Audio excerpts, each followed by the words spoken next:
Sudden గా ఒక 15-20 రోజుల వరకు కూడా చాలా దారుణమైన పరిస్థితులు. మన లైవ్ షోలోనే వి ప్రకాష్ చెప్పారు.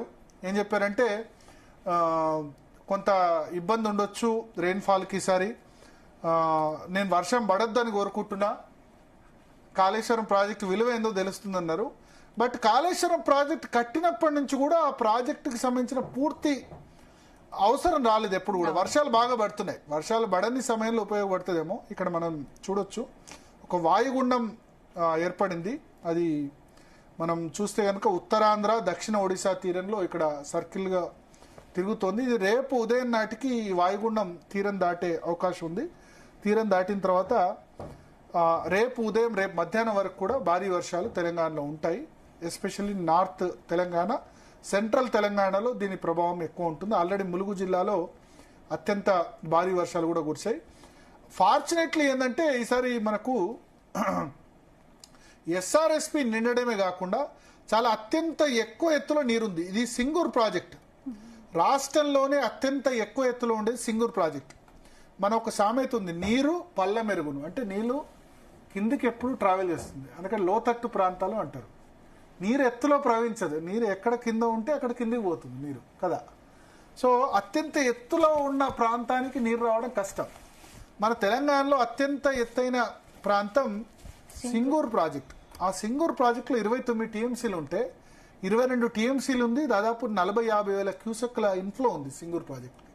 ఆ పరివాహక ప్రాంతాల్లో అంటే మహారాష్ట్రలో, కర్ణాటకలో, మెదక్ జిల్లాలో, ఉమ్మడి మెదక్ జిల్లాలో భారీ వర్షాలు పడుతున్నాయి కాబట్టి సింగూర్ ప్రాజెక్టు గేట్లు కూడా ఎత్తేశారు. ఎత్తేస్తే గ్రావిటీ ద్వారా ఆటోమేటిక్గా నిజాం సాగర్కి వస్తాయి. నిజాం సాగర్ అంటే నిజాం గతంలో నిర్మించిన ప్రాజెక్ట్ ఇది.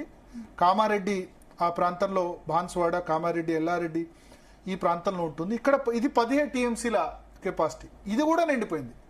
ఇప్పుడు సింగూరు నిండిపోయింది, నిజాం సాగర్ నిండిపోయింది.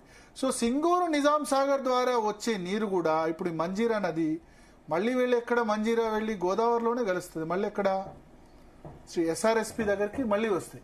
సో సింగూరు నిజాం సాగర్ ద్వారా వచ్చే వాటర్ కూడా ఇప్పుడు ఎస్ఆర్ఎస్పికి వస్తున్నాయి. ఎస్ఆర్ఎస్పి గతంలో 111 టీఎంసీలు ఉండేది. క్రమక్రమంగా అది ప్రాజెక్టులో పూడిక సిల్ట్ ఏర్పడి ఇప్పుడు 80 టీఎంసీలకు వచ్చింది. ఇవాళ 70 టీఎంసీలు ఉంది. సో ఎస్ఆర్ఎస్పి పూర్తిగా నిండిపోయింది. ఎస్ఆర్ఎస్పిని గేట్లు ఎత్తేసారు, ఎత్తేసి కిందికి నీళ్లు వదులుతున్నారు. సో ఆ నీళ్ళు వదిలే సమయంలో కొంచెం తెలంగాణ ఇరిగేషన్ డిపార్ట్మెంట్ ఏంటంటే ఎస్ఆర్ఎస్పి నుంచి ముందుగానే ఒక 50 టీఎంసీలు వచ్చినప్పుడే వరద కాలువ ద్వారా నీళ్ళు ఎత్తేస్తే బాగుండేది. వరద కాలువ ద్వారా మెడ్మానేరుకు నీళ్లు రిలీజ్ చేస్తే బాగుండేది. కొంచెం ముందుగా కొంచెం ఆలస్యం చేశారు, ఇవాళ నుంచి రిలీజ్ చేసినట్టున్నారు. బట్ ఎనీవే ఇప్పుడైతే ఈ లింక్ 1 అంటే కన్నెపల్లి పంప్ హౌజు, అన్నారం, సుందిల్లా, ఎల్లంపల్లి అవసరం పడదు. ఎల్లంపల్లి లాస్ట్ 2-3 డేస్గా ఆన్ చేసి గాయత్రి పంప్ హౌస్ ద్వారా మిడ్మానేర్కు ఏదైతే నీళ్లు పంపిస్తున్నారో అది కూడా ఇప్పుడు అవసరం పడకపోవచ్చు. ఎల్ఎండి వరకు కూడా అవసరం పడకపోవచ్చు. కానీ లోయర్ మానేరు డ్యామ్ నుంచి మళ్ళీ మల్లన్న సాగర్కు పంపాలన్నా, కొండపోచమ్మ సాగర్ పంపాలన్నా ఇవన్నిటికి మాత్రం మళ్ళీ కాళేశ్వరం ప్రాజెక్టులో వినియోగించిన మోటార్సే వినియోగించాలి. సో కాళేశ్వరం పూర్తిగా ఫెయిల్యూర్ అని కాదు, కాళేశ్వరం అట్లానే పూర్తిగా సక్సెస్ అని కూడా కాదు. కొన్ని సందర్భాల్లో ఇప్పుడు కాళేశ్వరం ప్రాజెక్ట్ అంటే వాళ్ళు బీఆర్ఎస్ ఏం చెప్తుంది, మేడిగడ్డ, అన్నారం, సుందిల్లే కాదు, 3 కాదు 15 రిజర్వాయర్లు, ఇన్ని బ్యారేజ్లు, ఇన్ని అడుగుల పైపులు ఇవన్నీ చెప్తున్నారు కదా.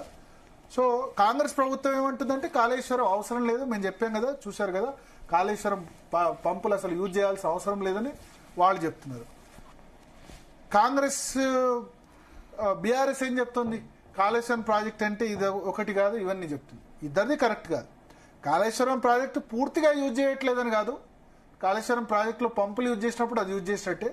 అట్లానే కాళేశ్వరం ప్రాజెక్టు పూర్తిగా యూటిలైజ్ అవుతుందా, దాదాపు 94,000 కోట్లు కట్టి నిర్మించాలంటే దానిలో లింక్ 1 అయితే యూజ్ కాకుండానే లాస్ట్ 6-7 సంవత్సరాలుగా అవుతుంది.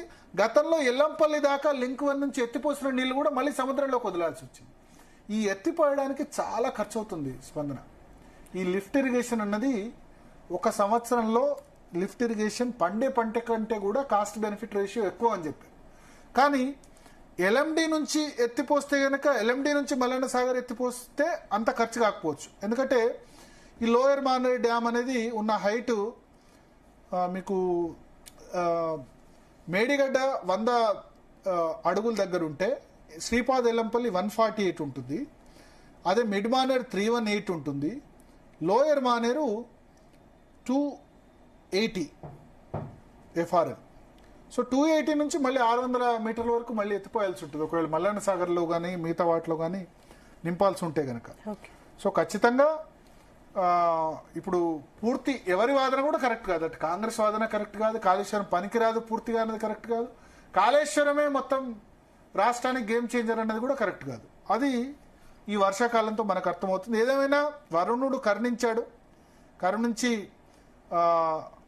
ఒక విధంగా చెప్పాలంటే తెలంగాణలో మళ్ళీ ఈసారి మంచి వర్షాలు పడుతున్నాయి. అట్లీస్ట్ లేటెస్ట్గా అంటే కొంచెం ఆలస్యమైనా సరే మంచి వర్షాలు పడుతున్నాయి. ఇక్కడ మనం చూడవచ్చు మిడ్ మానేర్ నుంచి ముందుగా, ఆ తర్వాత ఈ కొమరెల్లి మల్లన్న సాగర్ ఇక్కడ 1.5 టీఎంసీ ఉంటుంది. ఆ తర్వాత కొండపోచమ్మ సాగర్ 15 టీఎంసీలు ఉంటుంది. ఇవన్నిటి కూడా నీళ్లు లిఫ్ట్ చేయాల్సి ఉంటుంది. సో చూద్దాం రాష్ట్ర ప్రభుత్వం ఏం చేస్తుంది. రేవంత్ రెడ్డి ప్రభుత్వం కాళేశ్వరం పంపుల్ని ఏ విధంగా పూర్తి స్థాయిలో ఈసారి వినియోగించకుండానే ఉంటుందా, అట్లీస్ట్ మిడ్మానేర్ నుంచి అయితే కొండపోచమ్మ నుంచి అయితే వినియోగించాల్సి ఉంటుంది. కాబట్టి డెఫినెట్గా బీఆర్ఎస్ అంటుంది ఇవి మా పంపులే, మేము పెట్టిన పంపులే కదా, కొండపోచమ్మ కట్టింది ఎవరు, మల్లన్న సాగర్ కట్టింది ఎవరు, రంగనాయక సాగర్ కట్టింది ఎవరు, అది కట్టింది కేసీఆర్ అని వాళ్ళు అంటారు. సో రాజకీయాలు ఎట్లా ఉన్నా రైతులకైతే నీళ్ళు అందాలి, 2 పంటలు మంచిగా పండాలి, ఖరీఫ్ రబీ 2 పంటలు పండాలి. రికార్డు స్థాయిలో ధాన్యం ప్రొడక్షన్ కానీ కాటన్ ప్రొడక్షన్ కానీ మిగతా అన్ని ప్రొడక్షన్ కూడా జరగాలని మనం కోరుకుంటాం. Right, thank you Bharat. ఇది వాళ్ళ డిఎన్ఏ. మరిన్ని టాపిక్స్ రేపు డిఎన్ఏలో మళ్ళీ కలుద్దాం.